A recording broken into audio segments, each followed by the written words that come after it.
Hi everyone, இன்னைக்கு நம்ம chapter 6ல exercise 6.3 question number 6, 7 and 8 பார்க்க போறோம். First question number 6 எடுத்துக்கலாம். இங்க A vector, B vector, C vector are coplanar vectors கொடுத்துட்டாங்க.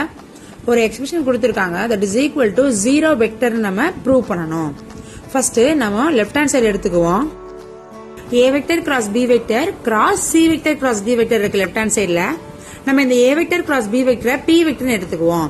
அப்ப P vector cross C vector cross D vector வந்துரும். இதுக்கு ஒரு ஃபார்முலா இருக்கு. ஞாபகம் இருக்கா? ஒரு A vector cross B vector cross C vector இருந்ததுன்னா பிராக்கெட் குள்ள இருக்கிறத B vector minus கொஞ்சம் தள்ளி C vector எழுதிக்கணும். B vector விட்டுட்டு A vector C vector மிச்சம் இருக்கு. அப்ப A vector dot C vector எழுதிக்கலாம். C vector விட்டுட்டா மிச்சம் A vector B vector இருக்கு. அப்ப A vector dot B vector எழுதிக்கணும். அதே மாதிரி நீங்க பிராக்கெட் குள்ள இருக்க C vector minus D vector எழுதிக்கிறோம். C விட்டுட்டா P யும் D யும் இருக்கு. அப்ப P vector dot D vector C கிட்ட எழுதிக்கலாம். D விட்டுட்டா P C இருக்கு. அப்ப D vector கிட்ட P vector dot C vector எழுதிக்கலாம். இப்ப என்ன பண்றோம்? P vectorக்கு பதிலா மறுபடி A vector cross B vector substitute பண்றோம். So A vector cross B vector dot D vector into C vector minus P vectorக்கு பதிலா A vector cross B vector dot C vector into D vector. இப்ப A vector cross B vector dot D vector வந்து scalar triple product of A vector B vector D vector எழுதிக்கலாம் into C vector minus இத வந்து scalar triple product of A B C into D எழுதிக்கலாம். இப்ப இந்த நாலு வெக்டருமே கோப்ளானார் வெக்டர்னு கொடுத்திருக்காங்க. அப்பனா என்ன அர்த்தம்? scalar triple product of A vector B vector C vector scalar triple product of A vector B vector D vector எல்லாமே 0. அப்ப 0 into C vector minus 0 into D vector அது எவ்வளவு? 0. புரியுதா?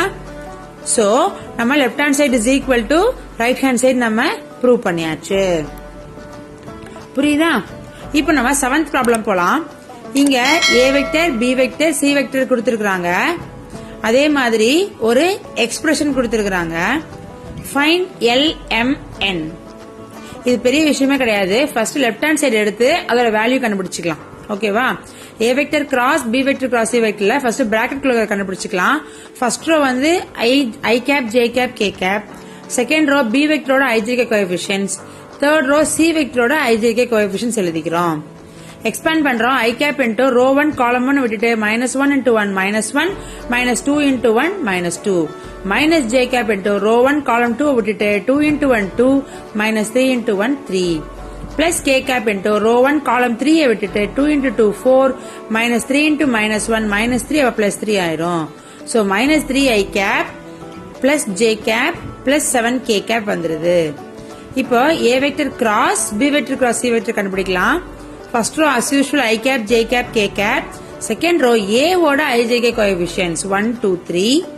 அடுத்து B vector cross C vector ஓட IJK coefficients -3 1 7. அப்புறம் I cap into row 1 column 1 விட்டுட்டு 2 into 7 14 -1 into 3 3 minus J cap into row 1 column 2 விட்டுட்டு 1 into 7 7 -3 into 3 வந்துட்டு -9 plus 9 ஆயிரும். plus K cap into row 1 column 3 விட்டுட்டு 1 into 1 1 -3 into 2 வந்து -6 அப்ப +6 ஆயிடும். So 11 I vector minus 16 J cap plus 7 K cap. இது என்னது? இது லெஃப்ட் ஹேண்ட் சைடோட வேல்யூ. இதை தனியா நம்ம எடுத்து எழுதிக்குவோம். ஓகேவா? அடுத்து நம்ம என்ன பண்ணணும்? ரைட் ஹேண்ட் சைட நம்ம கண்டுபிடிக்கணும். சரியா? லெஃப்ட் ஹேண்ட் சைடு கண்டுபிடிச்சு அதோட வேல்யூ நம்ம என்ன பண்றோம்? தனியா எடுத்து எழுதிக்கிறோம். அதுக்கப்புறம் நம்ம என்ன பண்றோம்? ரைட் ஹேண்ட் சைட வேல்யூ நம்ம கண்டுபிடிக்க போறோம். ஓகேவா? ரைட் ஹேண்ட் சைடு என்ன இருக்கு? LA vector plus MB vector plus NC vector இருக்கு இல்லையா? அப்ப L போட்டு ABCக்கு பதிலா ஒவ்வொரு வெக்டரையும் நம்ம சப்ஸ்டிட்யூட் பண்ண போறோம். ஓகே? அப்ப L into A வெக்டர் என்னது? I cap plus 2 J cap plus 3 cap plus M into B vector என்னது? 2 I cap minus J cap plus K cap plus N into C vector என்னது? 3 I cap plus 2 J cap plus K cap. இப்ப L உள்ள கொண்டு போறோம். L I cap plus 2 L J cap plus 3 L K cap. அடுத்து M உள்ள கொண்டு போறோம். 2 M I cap minus M J cap plus K M K cap. அடுத்து என்ன உள்ள மல்டிப்ளை பண்றோம்? n3 i cap plus 2n j cap plus n k cap. இப்ப நம்ம என்ன பண்றோம்? i j k வை குரூப் பண்ண போறோம். சோ i கேப் எடுத்துட்டோம்னா l plus 2m plus 3n. அடுத்து j கேப்பை குரூப் பண்ண போறோம். 2l minus m plus 2n. அடுத்து k கேப்பை குரூப் பண்ண போறோம். 3l அடுத்து பிளஸ் m பிளஸ் n. இது நம்மளுக்கு லெஃப்ட் ஹேண்ட் சைடு கிடைச்ச வேல்யூ. இப்போ நம்ம 1 2 கம்பேர் பண்ணலாம். கம்பேர் பண்ணா i கோஎஃபிஷியன்ட்ஸை கம்பேர் பண்ணுவோம். First l plus m l plus 2m plus 3n value என்னது? அதுல என்ன போட்டிருக்கு? 11 i கேப் இருக்கா? அப்ப 11. அடுத்து j cap 2l minus m plus 2n என்னது? மைனஸ் 16. அடுத்து k cap 3l plus m plus n என்னது? உங்களுக்கு அங்க இருக்க k கேப் கோஎஃபிஷியன்ட் 7. இதை நம்ம 3 4 5 ஈக்குவேஷன் நம்பர் போட்டுக்கலாம். ஓகேவா? இப்ப நம்ம இதை சால்வ் பண்ணி நம்ம மூணையும் கண்டுபிடிச்சிடலாம். LMN. இப்ப நம்ம ஃபர்ஸ்ட் ரோல 2m இருக்கு, செகண்ட் ரோல மைனஸ் m இருக்கு.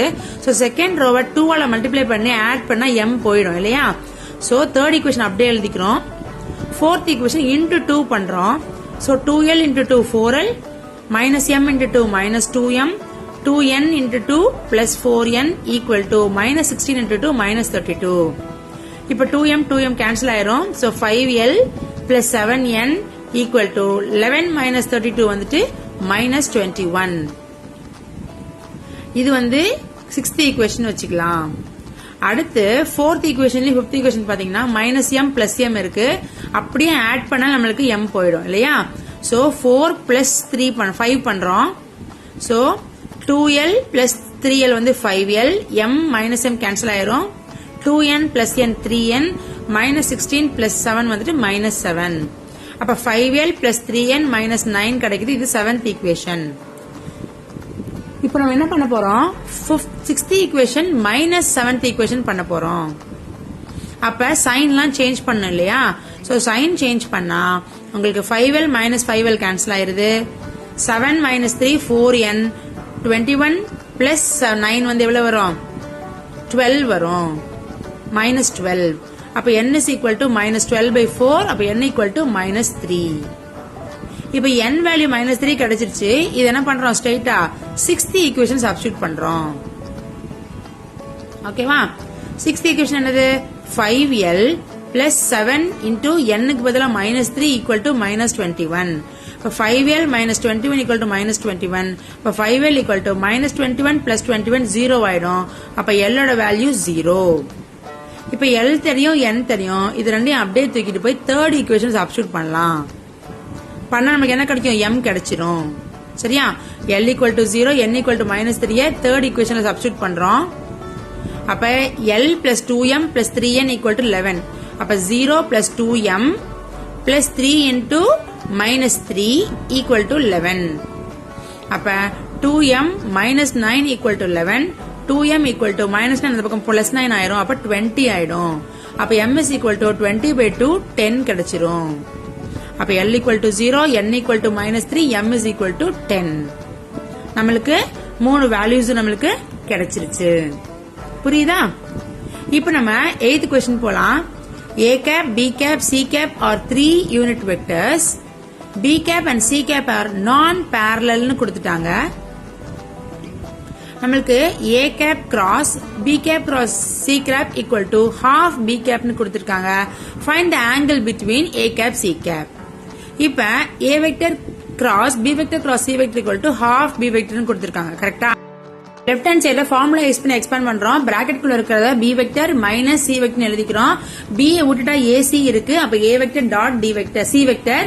c விட்டா ab இருக்கு. அப்ப a vector dot b vector எழுதிக்கிறோம். Equal to half b vector எழுதிக்கிறோம். புரியுதா? இப்ப நம்ம என்ன பண்ண போறோம் அப்படின்னா நம்மளுக்கு a cap cross b vector cross c vector இருக்கு equal to half b cap கொடுத்திருக்காங்க. அப்ப என்ன அர்த்தம்னா இந்த a கேப் வந்து b கேப் பெர்பெண்டிகுலர், அதே மாதிரி இந்த b வெக்டர் கிராஸ் c வெக்டரும் b வெக்டருக்கு பெர்பெண்டிகுலர். புரியுதா? இப்ப suppose a vector cross b vector equal to b வெக்டர்னு வச்சுக்கோங்களேன். ஒரு எக்ஸாம்பிள் சொல்றேன், உங்களுக்கு புரியறதுக்காக சொல்றேன்.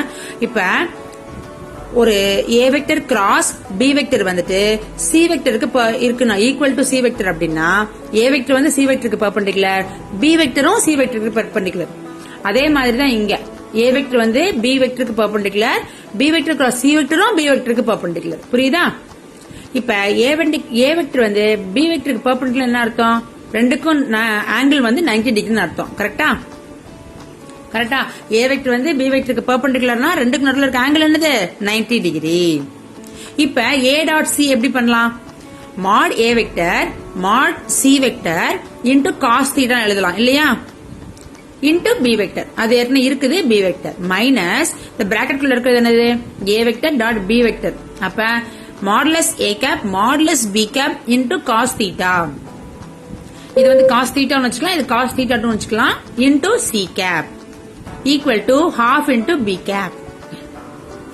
இப்ப a b c மூணுமே வந்துட்டு யூனிட் வெக்டர்ஸ் இல்லையா? அப்ப அதோட வேல்யூ வந்து 1 தான். அப்ப cos theta 1 into b cap minus cos theta 2 into c cap equal to half into b cap. புரியுதா? புரியுதா? இப்ப theta 1ன்றது என்னது? Angle between a cap c cap. கரெக்டா? theta 2ன்றது என்னது? Angle between a cap and b cap. இது ஞாபகம் வச்சுக்கணும். கரெக்டா? இப்ப அடுத்து நம்ம இங்க cos theta 1 b cap minus cos theta 2 c cap equal to half into b cap இருக்கு. ஓகேவா? இந்த theta 2 என்னது? Angle between a cap b cap அது 90 டிகிரி. அப்ப cos 90 degree into c cap into half b cap எழுதிக்கிறோம். cos 90 value 0. அப்ப cos theta 1 into b cap equal to half into b cap மட்டும்தான் இருக்கு. b cap cancel ஆயிருது.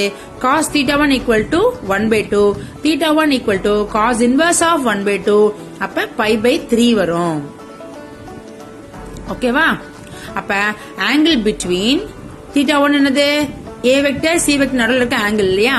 அப்ப angle between a cap c cap வந்துட்டு 60 degree, that is pi by 3. புரியுதா? ஏதாவது doubt இருக்கா? ஏதாவது டவுட் இருந்ததுன்னா கீழே கமெண்ட் பண்ணுங்க, நான் கண்டிப்பா கிளியர் பண்றேன். உங்க எல்லாரையும் நெக்ஸ்ட் வீடியோல மீட் பண்றேன். till then signing off, Parveena Ramesh. Bye bye.